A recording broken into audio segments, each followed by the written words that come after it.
August 19, 2025 meeting. Gage, roll call please. Gooding, Present. Hamilton, Present. Presley, Present. Patovich, and Peterson are absent. Rachel will make it here. Nope, she don't look like Rachel. There, all right. Public comment. Anything in the for tonight? Okay. Number 3, approval of tonight's agenda. Anybody had a chance to take a look at it? Good. Right, any questions? Motion to approve by Hamilton, Second. second by Gooding. Favor say aye. Aye. Aye. Nays, ayes have it. Okay. Number 4, approval of the utility board meeting minutes from August 5th, 2025. So I think there was one correction, item 1 on who was in attendance. I know I wasn't here, but so I think there's an amendment for that. Yeah, I just need to replace Jeff Hamilton and put you, as absent. Okay, Because Jeff is on there twice as present and absent. sure, okay. So with that amendment, is there a motion to approve? Motion to approve. Motion by Gooding, second by Hamilton, all in favor say aye. Aye. Aye. Nays, ayes have it. Okay, moving right along, number 5, financial administrative, 5A. Consideration to approve the bills payable. Anything stand out for anybody? Yeah. See anything I had questions on?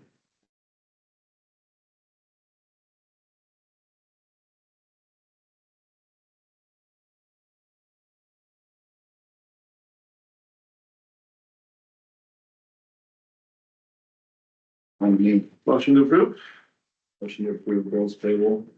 Motion by Gooding, second by Hamilton, all in favor say aye. Aye. Aye, nays, ayes have it. Moving on to 5B, Financial Administrative Department update. Sadie, is that you tonight? No, nothing?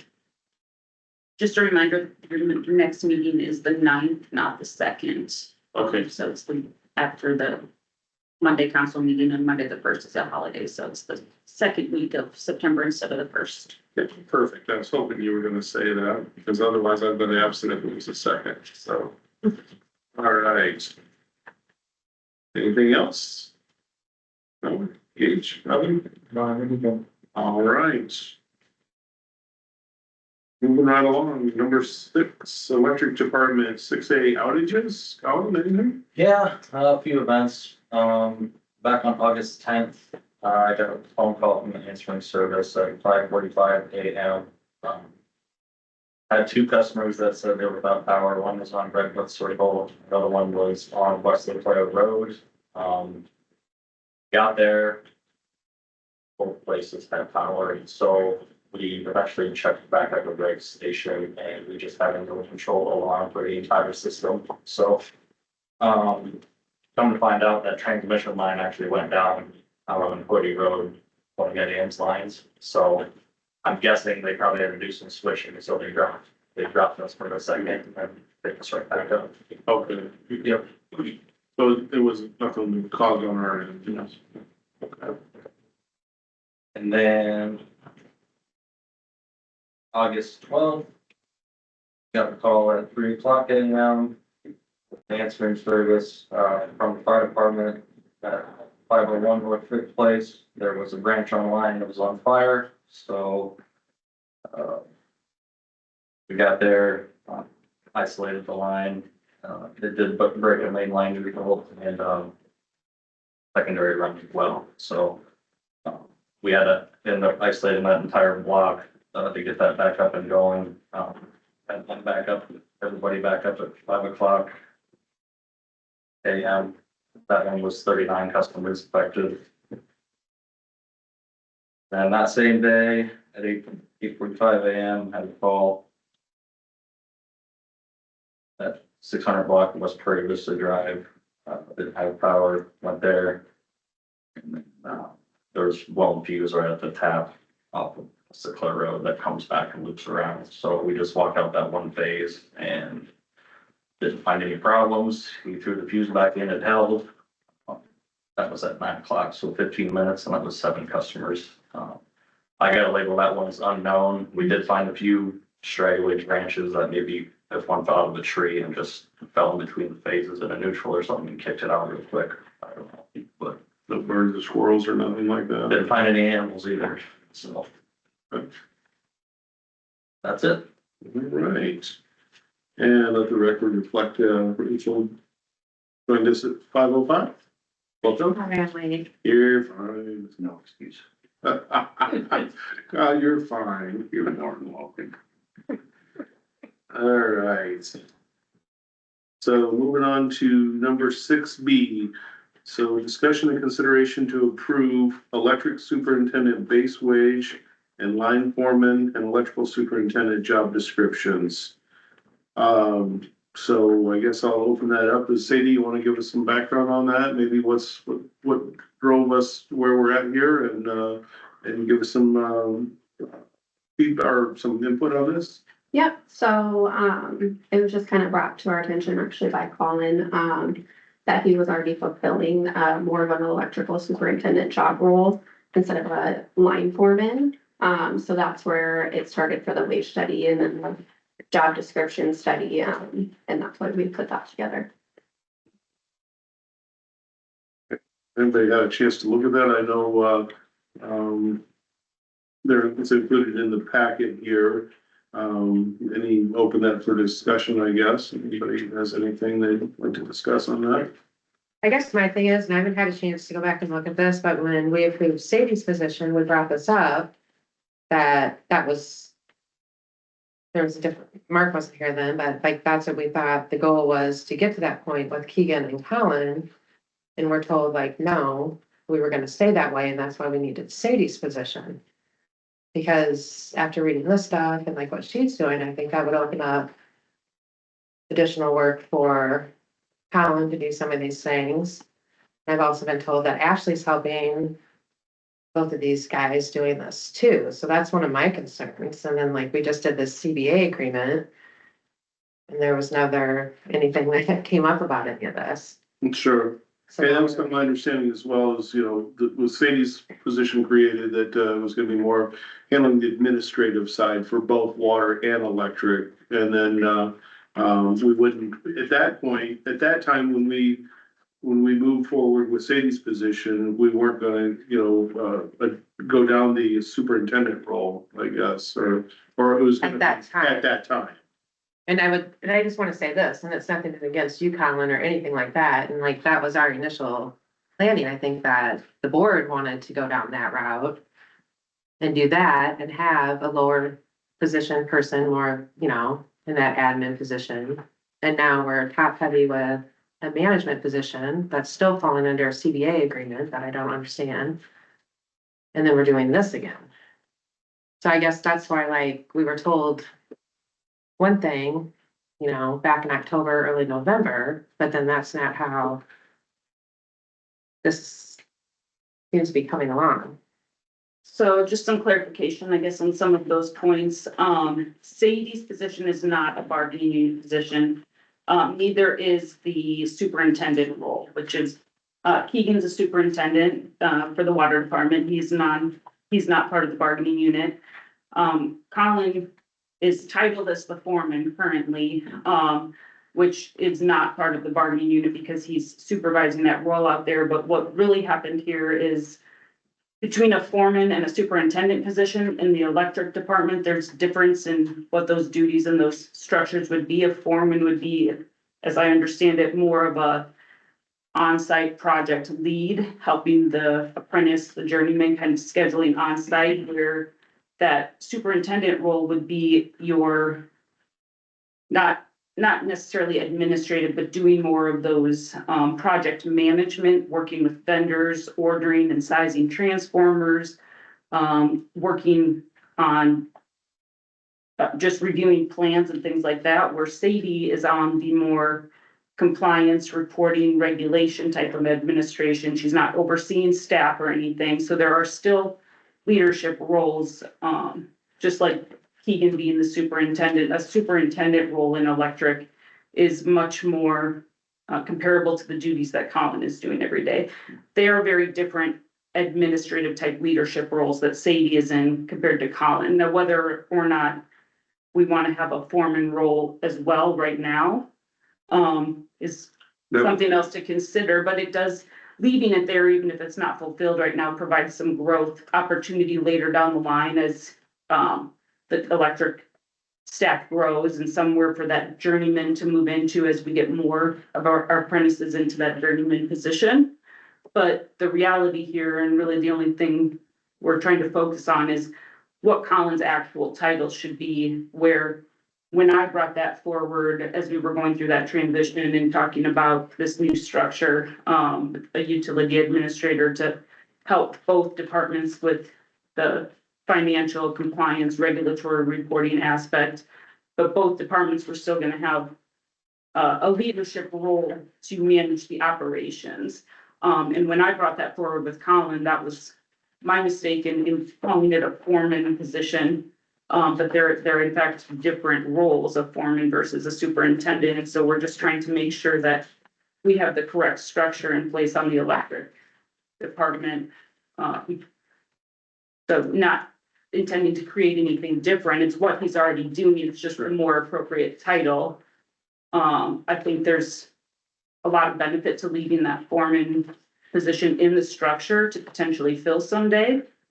There's no plans to fill that right now, but it is a step in between what Colin does right now and what your journeyman and apprentice linemen are doing, to kind of be that leadership out on the actual job, where Colin's out, doing all of the project management and coordination and ordering and inventory. But isn't that like part of what, when we, made this new position, like they were supposed to be assisting with the ordering and talking to vendors and taking some of that off of both Colin and Keegan. So what you're saying and what you just said is Colin would be doing more of that himself now, and Sadie would not be doing that as much, if I heard that correctly. No, they're just different administrative, like Sadie wouldn't be out in the field working with, developers on site plans. I and understand things. that, but you said he'd be talking more to vendors and like ordering and purchasing stuff, which I thought that was part of what she was assisting both Keegan and Colin with as well. So I'm looking at if that's gonna be something that's taken away, then what else are we doing besides the compliance and regulation aspects of this? So we don't have any suggestion of transferring any of the duties that either of them are doing right now. We're really just trying to accurately define what Colin's role is daily and has been since he went into that new role. Essentially, what I brought forward for recommendation was a title that I misunderstood to be that superintendent role, but in fact, a superintendent and a foreman are different roles and duties as defined here, but that doesn't change anything from what Sadie's been doing and is continuing to do, which is just a very different set of administrative duties and tasks than what your electric superintendent would be out doing. Sure, but see, you're not ordering the stuff for the field anyway, right, for either one of these guys, or are you? Right, no. Right, so that's what's not changed, and so that rule is not gonna change, and it's, every trade has this hierarchy, I guess, where they have a superintendent And that, I think most of us It's here are responsible. familiar with the trade stuff and CBAs and how this all works. But again, I feel like, and this is nothing against the job you're doing or this position, but I think it all goes back to, for me anyway, like when we brought this up before and going down this path and changing their names or putting them in the superintendent versus that I feel like it was pushed that it would be alleviating both of these guys of these admin things and helping with purchasing or asking for quotes. And that's where, and that's in my experience, when you have a superintendent or foreman, you do have an assistant in a lot of those positions that, hey, I need a quote on 5 circuit breakers, say. Or I need, we've had those proposals for the other stuff we've had. Like you say that, and then at that point, like, yeah, it is up to them. like a supervisor or somebody to look at that stuff, and it gives them opportunity to do the training and leading and like getting down to what's working for the department, what's not working in the department, and like a good path forward. And just making those improvements. Yeah, and the kind of way I see it is, we've come a long ways in the last year. And there was a lot of changes and a lot of shuffling and restructuring and we all made it through as a team, all of us. And I definitely feel that there's probably room for a superintendent position electrically. I just, maybe the timing right now, because we just got through the CBA and we've, you know, we're dealing with the MISO increases on the rates and you know, I wanna, you know, my opinion is they're, you know, Colleen doing a great job and you know, and I think you're the right person for that, but maybe right now, at this particular point in time, you know, we're still in the summer months and we've, you know, we're all having to bear the burden of, you know, slightly higher rates. It's, I don't know if it's in our best interest to, you know, because that's a pretty good sized jump, you know, in, salary if we go from foreman to, superintendent. And this is just, again, clarification that this isn't an ask, I think, to change his role or his position. This is to accurately define what he's doing and what role he's actually in. So he is acting as what is defined at other agencies as the superintendent, not as the foreman. So that's what we're trying to do is correct the work that he's actually doing, not trying to promote to a higher position or to create a position that's not already there, but rather to correct the title of what he's actually doing. Because he's not acting as a foreman right now, he's acting as a superintendent. Yeah, and I would agree with that, and I want him to be there, I just, you know, we had wage increases just here recently, and then now the cost of, you know, our supply has gone up. It's, you know, that's my concern, is the extra cost right now at this particular moment. I mean, I want you there. I mean, I know you're already doing the job and you're the perfect one for it. But I'll let others weigh in as well. No, I mean, again, reiterating what he said, and I said it earlier, like, we all agree you're doing a fantastic job, and it's, again, piggybacking, and I know I've heard a lot from the community about, obviously, the increases in the rates, the increases in positions that we have approved here that they don't completely understand, and doing this, I think is gonna be an even, I mean, if we need to change the name title for that and like look at this, like, in, you know, at the beginning of the year, Yeah, or whenever we decide to, we see where it's at, but 100%, like, you doing an awesome job, and it's not that, and I think we all understand, like, yes, what you are doing is in that role. But it's just in terms of like then defining, yes, we can acknowledge that, but also we wanna be fair about it. And as Mike said, and maybe there is some of these tasks that, I mean, I know Sadie's still feeling her way through the new position. I mean, you went through the 6-month program and went through that great and no issues and so I'm probably still finding your feet a little bit in that role as well. So, I mean, anybody else, Jeff? Anything you? Mark? I mean, I guess I have a couple questions and you on this wage study, these other towns, how many journeymen are under these foremen? Do you have that answer, or, you know, what's the total employee count? Under which one? Well, just, Isn't in the state of Iowa, you have to be 2-1. Or the I'm not sure. apprentice. It used to be, unless the state has a different rule. It's 1 to 1 right now. Yeah, there's so few out there that it's, And I'm not real familiar with it. Do you get overtime? Right. Average per week? Don't right now. Right. No. The only time any of our salaried positions can get any overtime is if they are called out in an emergency where the hourly staff isn't equipped to handle the emergency. So that's the only time our directors and department heads get paid. Have the Okay, opportunity. because this would be taking it from an hourly position where you can get overtime to a salary where there is no overtime. He's salary, he's got the wrong title. Okay, I'm just, So he's literally in the role of the superintendent and doing that job, So but if he gets was called out, incorrectly he's not, titled. So he cannot, he's not eligible for any overtime right now as it stands. No, not unless he gets called in for snow plowing, that's overtime, but that's paid by the police department. Okay, well, that Or kind if he has to go out and manage a project, an emergency project where he has to go out and be that emergency point of contact in the field.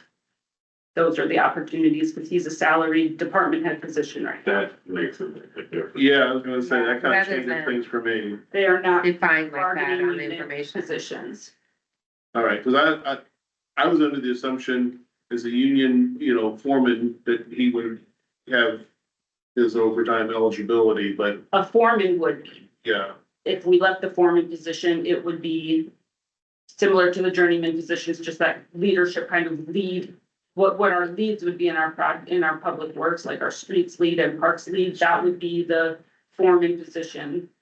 That would be an hourly and part of the bargaining unit. The superintendent is not, currently the foreman is not, but again, that's because of him being essentially categorized in the wrong title. yeah, okay. So just as a question. So let's say we got really bad storm comes through there, he's not ours. But they need him. Does he come back and then he gets paid? Then those are those situations where he could earn that overtime. Gotcha. Where they're out there in a true emergency situation that they cannot have, that their hourly employees can't handle without that leadership out there managing the emergency. So the collective bargaining agreement did not apply to Colin then on this last round. It didn't within the collective bargaining unit, but our department heads are all, the cost of living is all based off of what is negotiated in those contracts for the hourly employees. So we don't have like a separate rate for the department heads, that their cost, the department head cost of living is based off of whatever's negotiated in the contracts for police and the Eldridge Employee Association.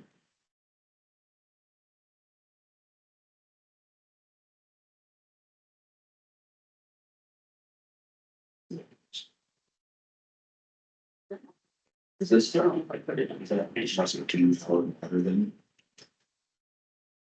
Yes. So what would be the effective percentage of increase I mean, if he's already classified as a superintendent. And, I mean, right now, then I guess it's more of a discussion, it's.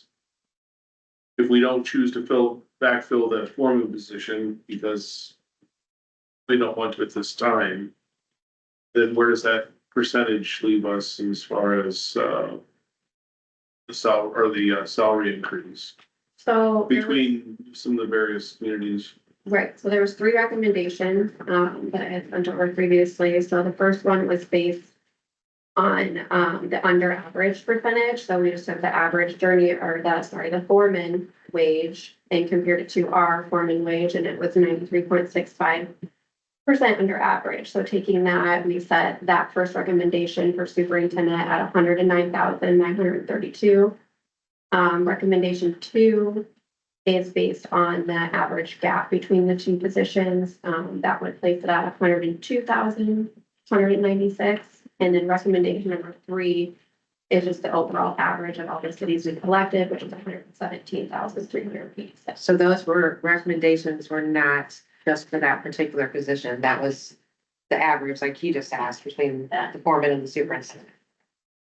So depending on which one you're talking about. Yes. so how did you come up with recommendation number 1 and 2 again? So number 1, we just took the average line foreman between all of the cities and calculated it against the Eldridge salary. And that percentage was at 93.65%. So then we set that superintendent off at the average. There's that percentage.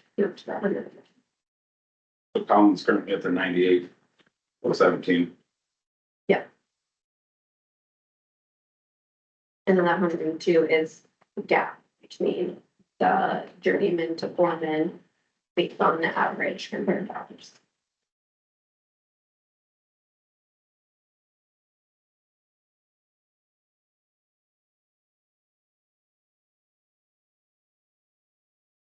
Okay, unless I'm missing something, then in recommendation 2, you're saying that's the gap between the journeyman and foreman, but what we want to see the foreman superintendent?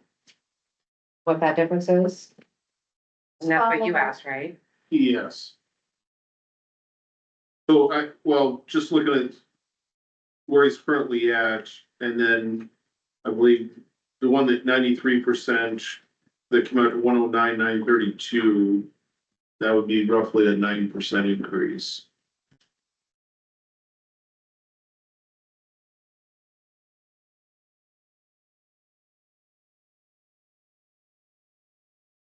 So that it does show that, so looking at what the gap was between the journeyman and line foreman for all of those cities and determining where we fall in that average gap. Yeah, And that was a 6.74 variance. okay. So then we looked at all of the other cities, their gap between the foreman and the superintendent, and put ourselves at a 6.4 variance for that one as well, because that's where we fell between, with the gap between the positions we do currently have. Okay, So just keeping that gap the same to be consistent, so it doesn't place us out of where we are in that average, which is actually below a little bit, but wanting to maintain that consistency rather than trying to catch up or be where everybody else is at, but just maintaining the consistency for the prior decisions that were made.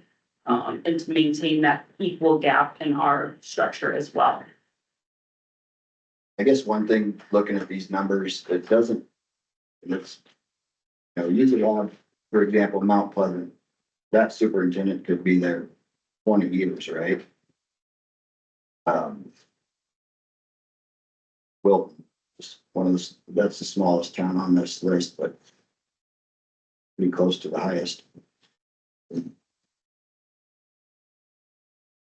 Is that something that's unknown here? Is how many years of experience or on the job experience or? and that's gonna vary, depending on how long they've been there. Like I said, 20, 30-year person, be expected to be higher rate.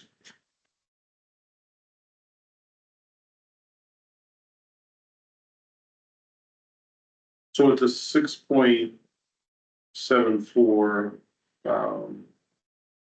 percent difference that you had mentioned or talked about. If that was applied to the current salary. So that would be 104,623, which option, I'd have to go back through it. Is there one of the options that was aligned with that? No, so it wasn't looking at the percentage increase, it was looking at the percentage of gap. Okay, So a little bit different, so that recommendation came out to 102, 196 would maintain that gap. So it wouldn't be actually adding a 6% on top of its current wage, but instead would be putting the new wage at that 6.74% gap with the foreman rate. Or the 6.74 variance of the gap. For We the don't other get- cities. we don't have all three options in tonight's packet, do Yeah. Yeah, You should have had it. Paper clip to the list. Oh, that's right. I got my. we?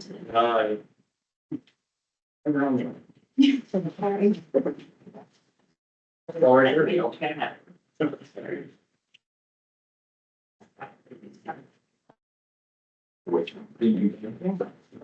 12%. So, okay, explain to me again, on the recommendation line, I know you took the average of the salaries.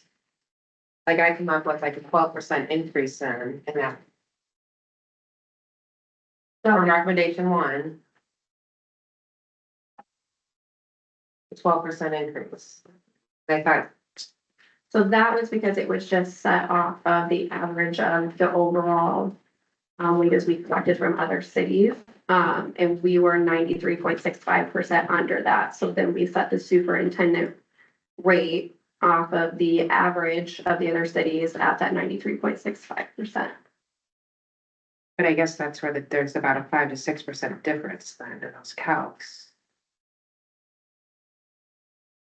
Which is fine. I mean, we don't have to go through these numbers right now, but like I added this 3 different ways and I still come up with like a 12% difference. Difference between, where the 12%. I mean, even if you average it out, I mean, that's what I'm coming with. It's about a 12%. So the 109,932 should be approximately 93% of the 117,386.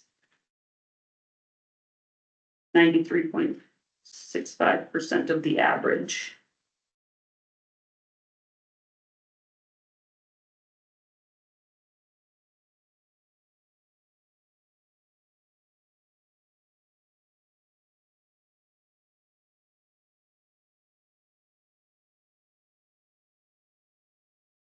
Yeah.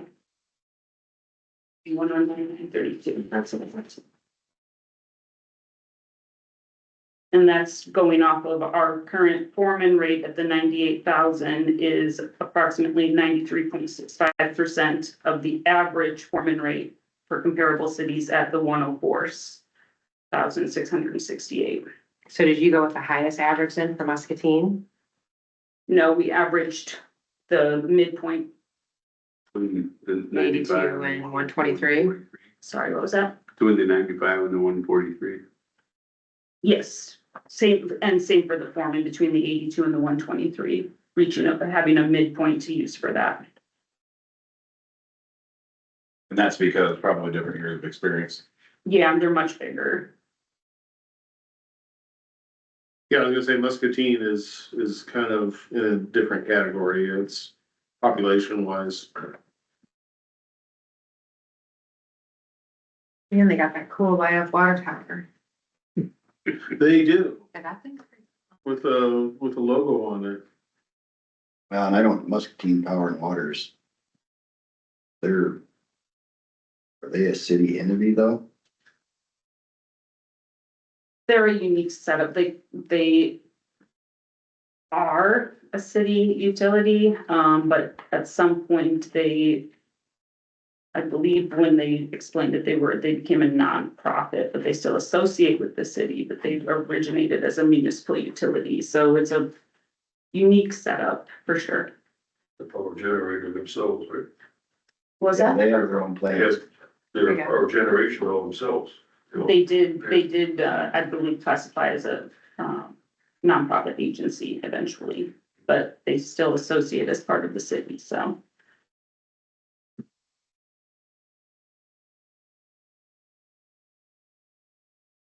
So I guess with the additional information, right now, we're trying to figure out, I mean, I think we're all in agreement that, okay, yes, he is classified as a superintendent, but not, being adequately compensated as a superintendent. With the different proposals, what would be agreeable if you wanted to move forward with this?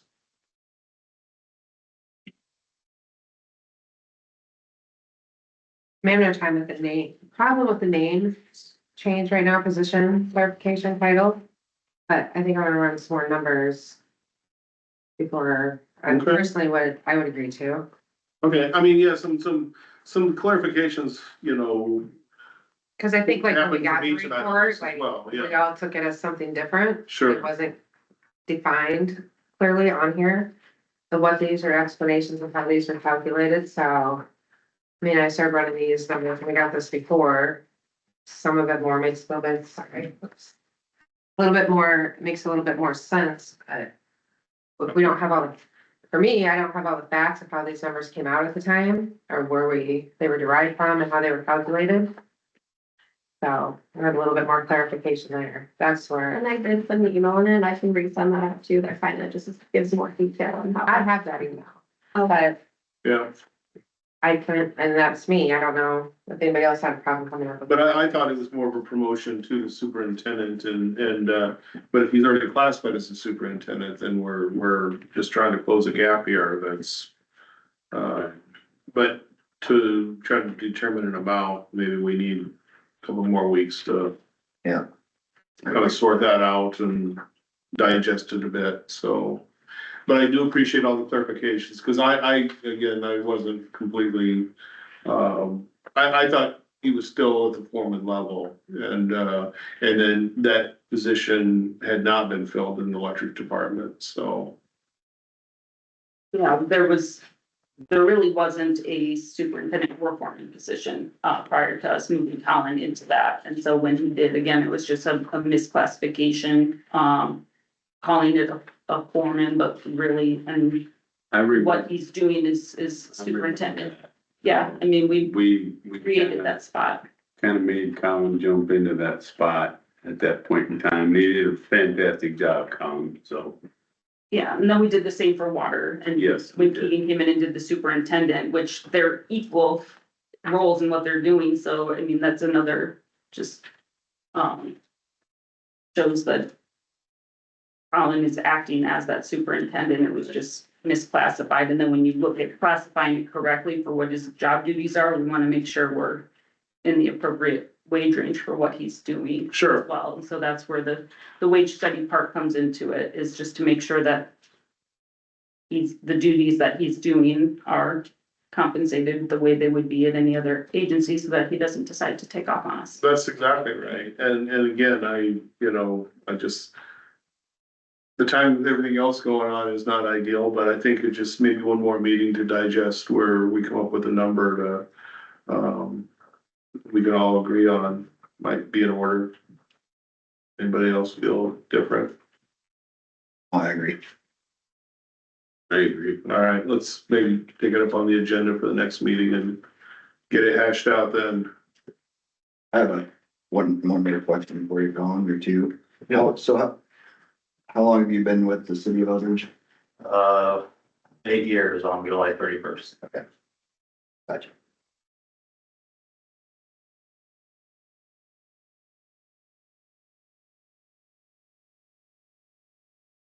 Okay, so with that, let's move on to six. Question? No more questions? I need somebody to make much. Yeah, motion. Motion to the table, Motion, motion by Patovich.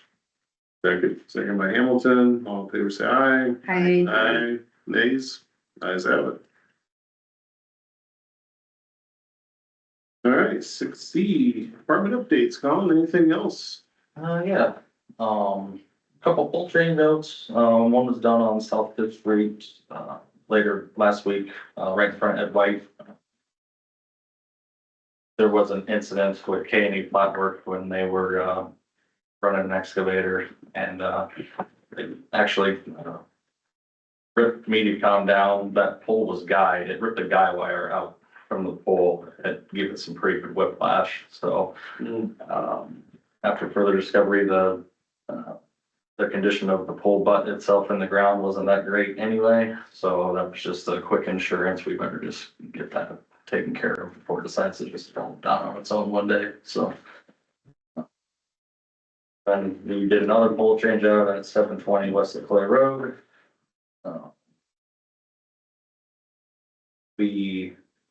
With the new intersection traffic light project going on, I decided to refeed those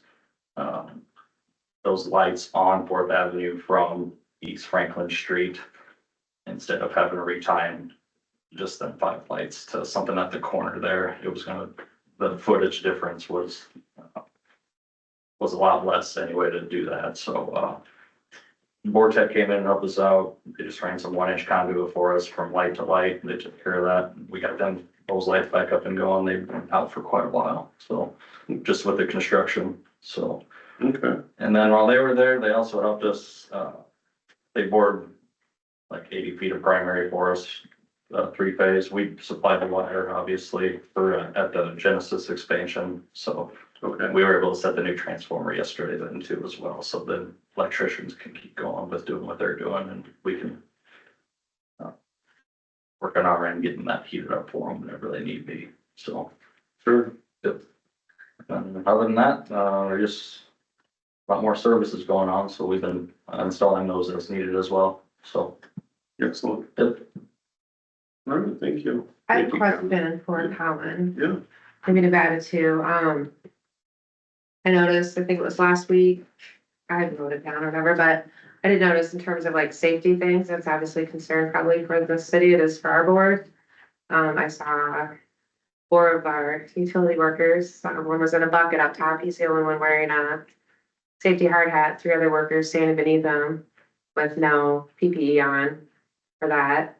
Like, what kind of things do we have in place for that? And then a couple other guys were carrying, what's that? It's almost like a big piece of sheet metal. This is like the next day, no gloves, nothing. They're just like dragging it. And like the one, so I was at a stop sign on this, like it looked like it dragged across his leg, but I don't think we want to open ourselves up or any of the employees for that matter for any kind of potential accident. sounds like some safety, good safety topics that maybe lead some toolbox talks in the morning with. I did say we haven't been working with any sheet metal lately, but, Well, it looked like, it's like, I can, it's like a big perforated thing. I took a picture of it too, because in that stop sign. No, but I just think that's a safety concern. I mean, when you see those kind of things, you got 3 of our employees standing out there, need a guy in a bucket chopping down trees and nobody has hard hats on. Like, that's a concern. And I don't know, again, I haven't seen safety policy. I would assume though that people should be in proper PPE and standing underneath it. If you're sitting in a truck, fine, but if you're gonna get out of the truck and direct somebody, then If you're under the bucket, yeah. you have to have yeah, a hat. no, I agree 100%. I can, definitely have those conversations and reiterate some of that, so, yep. Anyone else? Thank you, Colin. Yep. Moving on, number 7, Water Department, 7A, water main breaks. You got anything? No breaks. Great. We see the 7B, we have the water test results in. So those are July, Okay, so they all passed, and I requested August, they have them done, but they haven't sent them. okay. That was going to need to send them on Florida this month, so hopefully next meeting, we'll have August, so we're pretty much operating a month behind on getting results. Okay. Probably stick on for a little while, and hopefully get those as they come out. Yeah. All right. And moving on to 7C, consideration to approve a quote from LMI for replacement auto transfer switch for the water treatment plant generator. So this one's been dragging for a bit. I know there's been some back and forth. I know we've got several proposals. I wasn't here for the last meeting, but I understand LMI sent an updated report or an updated quote for an ASCO service entrance ATS switch. And I had some questions on that. It seemed a little bit high, so they resubmitted a quote back to the wrong automatic transfer switch. So I actually went into LMI on Monday and asked, the reasoning that they would put a service entrance ATS switch. And I didn't get a good response, other than, well, it's for the service of the building. But I explained that there was nothing wrong with the service. We have a 400 amp fuse disconnect that meets the grounding and bonding requirements of a service entrance. Why would we put another service entrance next to one that's fully functional? And I didn't get a response other than, well, if you want me just to quote the ATS switch, then that's what we'll do. So I don't know if that was sent over. He said he was gonna send over something. Yeah, it's 8,600. 8,600. I guess my concern is now at this point, that's a critical piece of equipment, on a building that is the heartbeat of the city. I would feel more comfortable if we made the same request to maybe some other contractors. After a little bit of interaction I had on Monday. I can revisit with anybody that you guys want me to. Yeah, the VFDs, those, it looks like the contractor did a great job. Yeah, electric Pump did an awesome job, and they did it really quickly in 2 days. They have those things all switched. I don't know if they do ATS switches, but, I can definitely ask. okay. And then, you know, as long as they're licensed, bonded, and that's their kind of work, I mean, I'd like, you know, to have a good relationship with the contractor that knows our system, and if you have to call them in the middle of the night, is somebody already familiar with our plant and, it has a good troubleshooter, to fix our problems, so, maybe we should look at that and table it for one more meeting. Motion to table, Motion, motion, I'll second it. All those in favor say aye. I, Aye. Nays, ayes have it.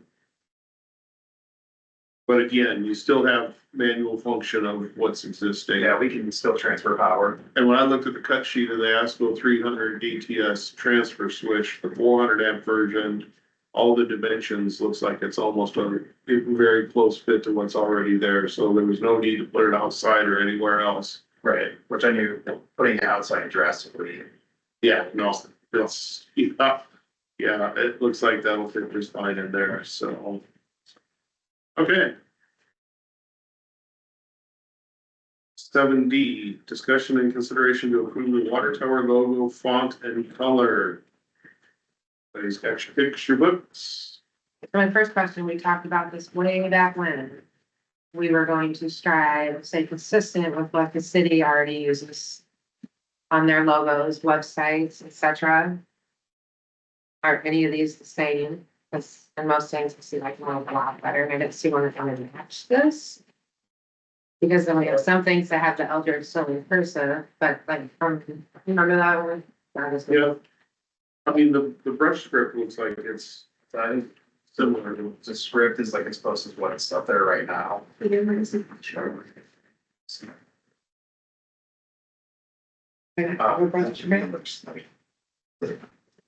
Which one you looking The at? Lucinda. Lucinda's one is the one I like. So that would be a new, That's a new one. that would be a new font. So like Michael just said, the brush script is probably what's as close to what's on tower right now.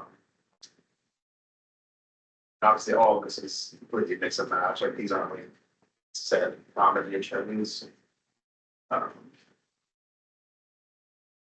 if there's a color that you like over the other ones and then a font that you like over the other ones, they can mix and match any of them. I mean, we want to still kind of stay in line with like what the city logo is, and I mean, I think there's recognition on some of the things. I think so. Yeah, I think so. But I don't think anything, I mean, is this still the block letters? Like, that you guys are using? I think the website has something different. I don't know what that is.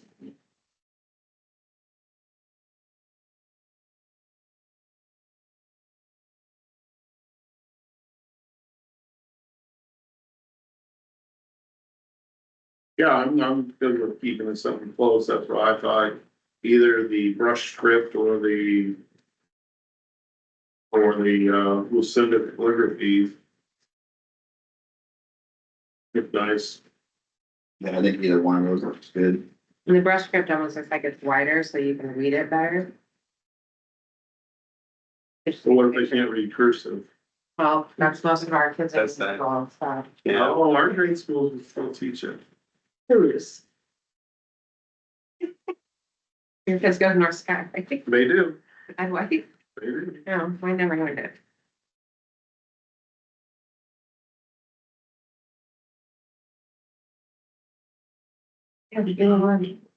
If there's any, like, if you guys wanna go in Word and type out any of those fonts, you guys can definitely go in and we can have them make renderings of any font and color.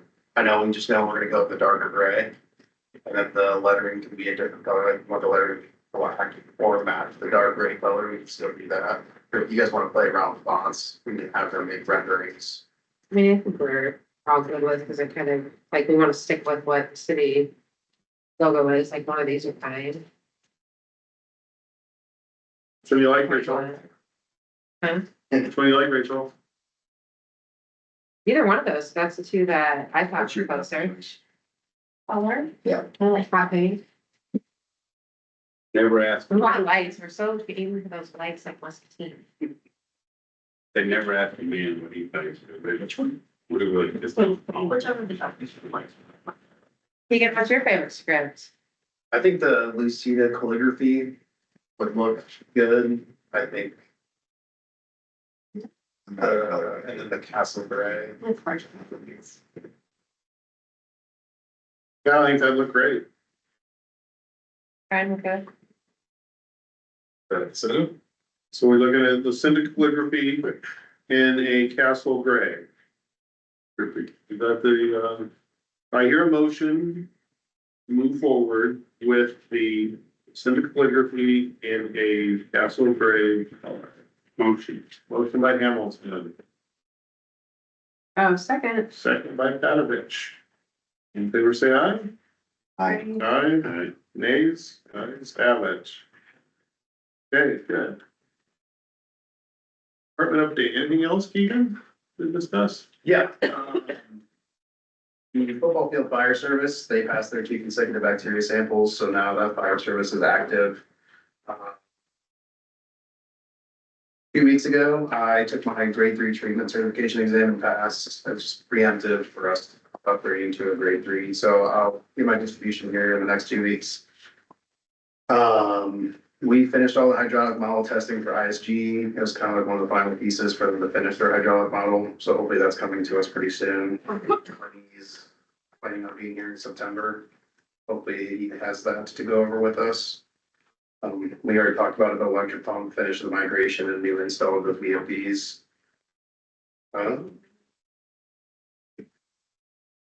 Verizon is slightly behind on their step tower schedule, but I talked to Tad Oaks with KLM just to make sure, because they were supposed to be done this last Friday, and they only had the foundation set up, nothing had been done.